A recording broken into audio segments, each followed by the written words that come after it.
ऐसी फीमेल्स हैं, चाहे उनकी शादी हो गई है और बच्चे भी हो गए हैं, लेकिन फिर भी उनको अपने उस बॉडी पार्ट के बारे में, जो प्राइवेट पार्ट है उसके बारे में प्रॉपर तरीके से नहीं पता है कि उसमें कितने होल्स होते हैं और उनका कौन सी का क्या काम है। बिल्कुल प्रैक्टिकली उनको ये बात नहीं मालूम है। ये मैं बिल्कुल सच बोल रही हूँ, क्योंकि देखिए कुछ समय पहले मैंने एक वीडियो बनाया था जिसमें मैंने बताया था कि मेंस्ट्रुअल जो कप है उसको किस तरीके से यूज़ करना है। तो मेरी एक फ्रेंड ने मुझसे पूछा कि अगर आप उसको जैसे यूज़ करते हैं मेंस्ट्रुअल कप को, तो क्या जब आप यूरिन पास करने जाते हैं तो उसको निकालना पड़ेगा? इसका मतलब क्या हुआ कि कहीं ना कहीं उनकी जो स्ट्रक्चर है उसको लेके भी बहुत सारे डाउट हैं, और सिर्फ एक को नहीं, बहुत सारी लड़कियों को हैं और हो सकता है बहुत सारे लड़कों को भी हों। तो ये वीडियो सबके लिए है, जिसमें हम प्रॉपर तरीके से बात करेंगे कि जो फीमेल का जो एक्सटर्नल पार्ट है, जो उनका जेनिटल है, वो किस तरीके का होता है, कितनी ओपनिंग्स होती हैं, तो इसके बारे में हम बात करेंगे। सिर्फ मेरा मकसद इस वीडियो को बनाने का यही है कि एक सही जानकारी आप लोगों तक पहुंचे, और अपनी बॉडी की जानकारी होना कोई भी शेमफुल बात नहीं है। डायग्राम है वो बनाती हूँ। देखिए मैंने पहले भी एक डायग्राम आपको बनाया था, लेकिन वो वीडियो काफ़ी पुराना हो चुका है, तो मुझे लगा कि चलिए नए सिरे से मैं आपको बताती हूँ, क्योंकि बहुत सारे लोग नए भी हमसे जुड़ रहे हैं। ठीक है, तो मैं ट्राई करूंगी कि जल्दी से आपको बता सकूं। तो ये एक, जैसे किसी भी फीमेल को आप सामने से देखते हैं, ठीक है, उनके जो लेग्स हैं वो वाइड हैं, लेटे हुए अवस्था में, तो इस तरीके से आप देखेंगे कि ये है क्या, जहाँ से स्टूल पास किया जाता है, एनस जिसको बोलते हैं, ठीक है, जहाँ से आपका मल पास होता है, ठीक है। तो ये ओपनिंग क्या हो गई, पहली ओपनिंग हो गई। बहुत सारे लोगों के माइंड में यही डाउट होता है कि कितनी ओपनिंग्स होती हैं, ठीक है, तो उसी के ऊपर हम बात करेंगे। तो ये वाला जो हिस्सा है, यहाँ पे बहुत सारे जो है हेयर होते हैं, ठीक है, बाल होते हैं।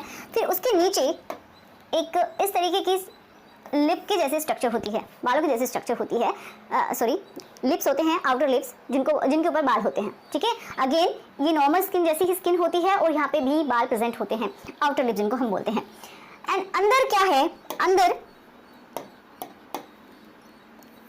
एक और लिप्स होते हैं जिनको हम अंदर वाले लिप्स बोलते हैं, या फिर हम माइनोरा बोलते हैं, इनको मेसोरा बोलते हैं।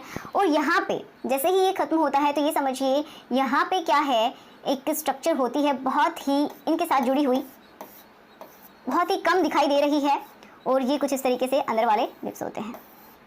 यहाँ पे ये जो स्ट्रक्चर है, ये बहुत ही सेंसिटिव हिस्सा होता है किसी भी फीमेल का जो जेनिटल है उसका, जिसको हम क्लिटोरिस बोलते हैं, ओके। एंड ये क्योंकि सेंसिटिव है, इसलिए मैक्सिमम प्लेजर जो फीमेल को होती है वो इसी की वजह से होती है।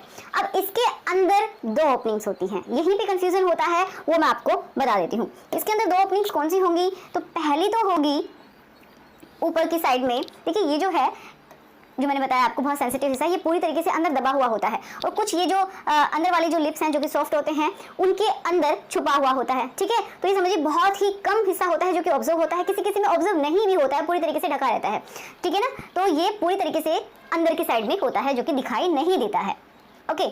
उसके नीचे थोड़ा सा जब हम चलते हैं इस एरिया के अंदर, ये जो पूरा ब्लैक वाला आपको हिस्सा दिखाई दे रहा है, इसके अंदर 2 ओपनिंग्स होती हैं, ठीक है। पहली ओपनिंग होती है जिनसे कि यूरिन आपका निकलता है, ठीक है, यूरिन पास होता है। देखिए वो जो ट्यूब है, इस ओपनिंग से जुड़ी हुई ट्यूब सीधा किससे जुड़ी हुई है, ब्लैडर से, मतलब आपका जो पेशाब का रास्ता है उससे जुड़ी हुई है। तो समझ में आ रहा है, वो डायरेक्टली जो पेशाब है वो इसी ट्यूब के थ्रू और इसी ओपनिंग के थ्रू आपकी बॉडी से बाहर निकलता है। दूसरी ओपनिंग होती है इससे थोड़ा नीचे की साइड में, जिसमें कि क्या होता है, वजाइनल ओपनिंग होती है, ठीक है। ये कभी कभी क्या होती है, जैसे कि एक टिश्यू के थ्रू ढकी हुई रहती है, हल्की सी, ऐसा नहीं है कि पूरी तरीके से कवर होती है, ऐसा नहीं होता है। इसके अराउंड ही एक, ये समझिए एक टिश्यू होता है,